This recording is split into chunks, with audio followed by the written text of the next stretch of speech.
I am somebody with an HR background. I've worked in human resources for about 18 years in different parts of the world. So that's India, South America, and Europe. And I loved it. I loved corporate life till one day I decided I don't love it anymore. It's just not happening. And I spent a little bit of time figuring things out. And while I was figuring things out, I started creating videos on YouTube with very practical tips to help job seekers with everything that I'd learned in these 18 years in HR, hiring, retaining talent, firing people, all of that stuff. And then I took the same content from YouTube and I started putting it on LinkedIn. And that's when I started getting, like people started reaching out and saying, hey, I'd like to work with you. And I'm like, wow, really?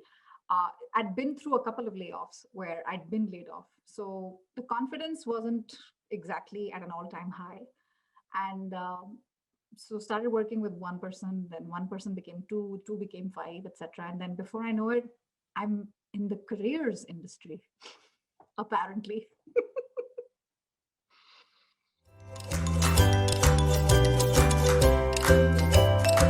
I've got four specific things I want to talk about. The first is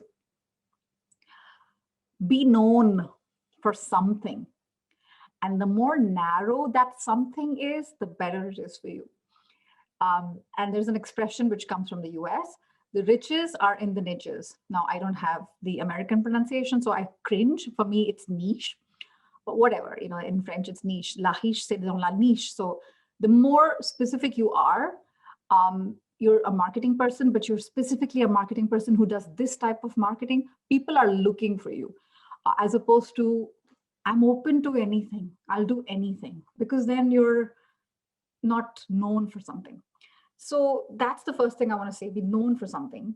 And then once you're known for that, start creating before consuming. Now, that's a tricky one because you hear a lot of bragging going on social media. I'm going to read 500 books this year. That's great. That's wonderful. Consume movies, consume content, all of that. That's fine. But start creating before and then reward yourself to, I'm going to consume later, because there's this satisfaction from creation and there's that PR, natural PR that you're doing for yourself by creating, because guess what? Most people are not creating. Less than 1%, for example, on LinkedIn actually create stuff. And the 99% are busy scrolling down and finding something. So if you're that creator, you're already in the top 1%. The third thing I want to say is, your focus. The focus on what you can control. This really helped me personally when I was moving countries. I moved from India to Uruguay to Chile. It was crazy. It was a completely different culture, lifestyle, language. I wasn't getting the jobs I wanted. It was getting depressing and didn't know anybody. So okay, most people said, you're not going to get work. And there was a bunch of housewives. There's nothing wrong with housewives. But they were convinced, start learning some cooking lessons with us. I was like, yeah, I don't love that. So there's got to be more to life. So okay, what can I focus? What can I control? I can control how I spend my time.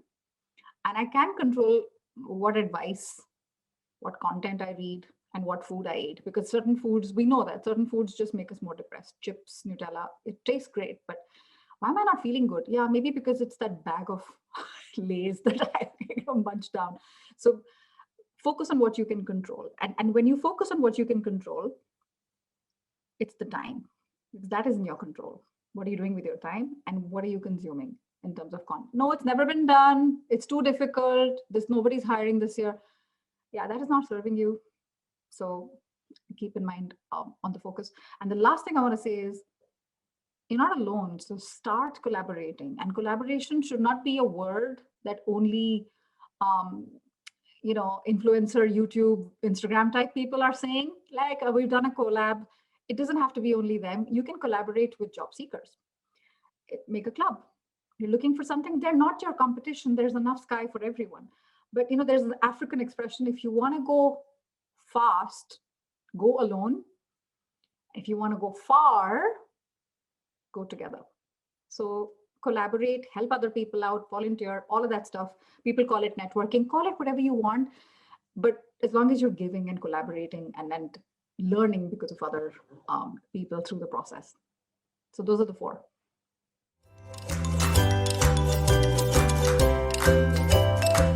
Anytime people talk trends, I'm like, because there's so many companies, big, huge companies in the world. I'm not going to name them, but there's these gigantic consultancies, and they always have these trend reports for so many years now. I wonder who goes and checks those reports a year later, or 5-year trend. In 2015, somebody said 5-year trend. Who checked up on in 2020 if those predictions came true? Nobody checks up. So I get a little like shaky when I get this question, but I will tell you what I think based on what we've seen, not just in 2020, but what we've been seeing for the last few years, what it looks like, what's going on. The first is tech. A lot of people thought tech is a sector. Yes, it is a sector and it's booming. It's shown us that it's one of the few sectors that actually not only survived, but thrived during a global pandemic. But also tech as a part of a traditional sector. I'll give you an example. I have a client who's in banking. I can't think of anything more traditional. When I think corporate traditional, I think banks, right? These gigantic like buildings with these beautiful Greek pillars. And she's now looking at how she can combine fintech and blockchain. She knows it's a necessity. So tech is here to stay. Just become friends with it. Whatever tech looks like to you, whether it's fintech, digital marketing, AI, machine, whatever it is, don't be scared of it. Make friends with it. I think that's going to become even bigger in the coming seasons. The second thing is, do you remember the last recession of 2008, 2009? A lot of big companies actually started at that time, right? Slack, WhatsApp, Pinterest, a lot of them. So similarly, a lot of companies have started last year in 2020 in the middle of a pandemic. We don't hear about them right now because they're so busy building and they're kind of under the radar, which makes sense because you only, make some noise when there's something to say. I think this year particularly, in the next year, they're going to be growing a lot. So when you're growing a lot, what do you need? You need people to manage your sales. You need people to manage customers, angry customers. So I think there's going to be a lot of focus on those aspects. And I think that hiring is going to be good. It may not be, only huge companies hiring, but also these little startups that are starting to scale and they're like, oh, this is a real business. We're actually making serious money. Oh, we got funding. Obviously, what's the first thing they need? They need salespeople. So I think that's we're going to see some growth there. Let's see. I'd like to check up 1 year later. The third thing I want to say is virtual. Before 2020, I know a lot of people who wouldn't dream of hiring someone just on the basis of a chat on Zoom. There are very few exceptions that I know that people used to be hired just on the basis of a Skype call. I'm talking 10, 15 years ago. That was not the rule. It was the exception. Now I think people are like, yeah, I'm still not convinced, but I'm going to, there are no guarantees in life, right? You can meet face to face and the person can turn out to be a total jerk 3 weeks later. There are no guarantees. So it can happen that you've never physically met on Zoom and they're actually one of your best people. So I think virtual hiring is here to stay, and it's going to get bigger and bigger. And we're going to see not just Zoom, but a lot of other platforms. And maybe, I don't know, that hologram thing we've been seeing this in the movies. Maybe we're going to have that. And that really tells you body language because you see the whole person. Maybe we'll smell them. I don't know. Crazy stuff, crazy times we're in. So I think everything is possible. Then I want to say, this is my last thing, EQ, so emotional intelligence.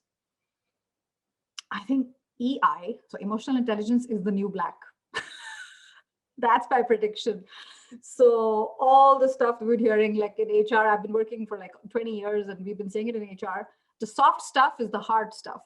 So, problem solving, relationship skills, that's soft. I hate the word soft. There's nothing soft about it. This can make or break your career. And the hard stuff is easy. What are your degrees? What are your qualifications? What did you learn in school? That's okay. It's very specific. Languages, that's hard. But it's not hard. It's actually easy.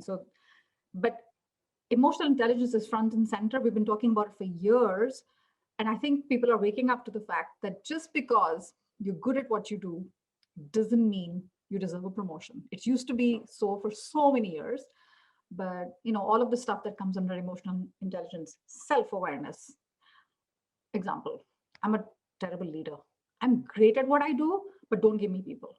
How do I know that? I know that because when I'm given people, I panic and I get palmy and sweaty, and I don't like public speaking. It takes a certain amount of self-awareness to say that, self-management, relationships, all of that stuff that comes under emotion. So I think these four. So tech as a sector, the growth we're going to be seeing, virtual hiring, and emotional intelligence is the new black.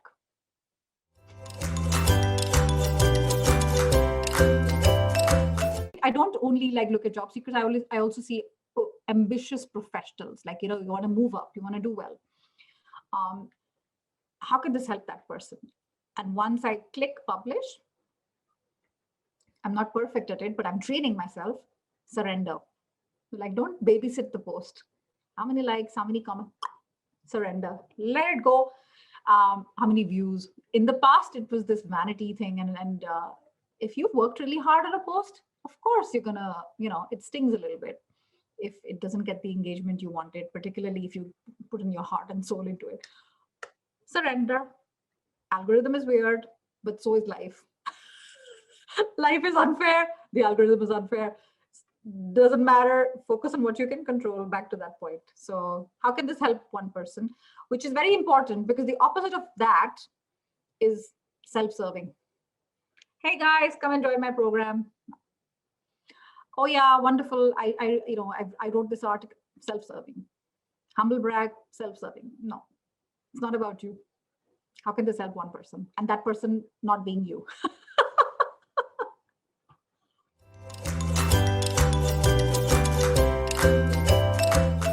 I'm noticing that live content, when you're live on a platform, I'm seeing that. I've been live for a year now, and it's wonderful. Not just oh, it's great self-confidence, it helps my confidence. It's not about me, but it does help confidence and public speaking. It does help. But people like it because it's authentic. You're in front of the camera, you're talking, you're looking at the lens. You mess up, you forget, I forgot my notes once, huge amount of notes I prepared. I'm not going to say I'll be back. I can't do that. If I'm live. So okay, you make it up as you go along. Or tech issues, so many times something broke down, Wi-Fi or whatever, dog, baby crying. It's real. So people are craving authenticity, and I think people are craving connection. I really enjoyed this, and let's take this further. Let's have a chat off of LinkedIn or off of social media, and real authentic connection. So authentic connection, particularly in the middle of a pandemic, I think we're all craving a little bit of connection. So that is, I'm seeing do really well. And I have examples there. My most viewed, and that's my second point, my most viewed posts on LinkedIn and on YouTube, it's very funny, is about how to negotiate your salary after you've received the job offer. So the second point I want to say is people are craving practical content, and I love practical. I'm all about how can I make this tangible and easy, and not armchair philosophical, thinking this is what I would do with my pipe in my mouth. So that doesn't translate. People get confused. So and I did a live stream on LinkedIn, and it was the exact same topic. So practical, and if you are live, real time, no matter which time zone you're in, I think that helps a lot the audience.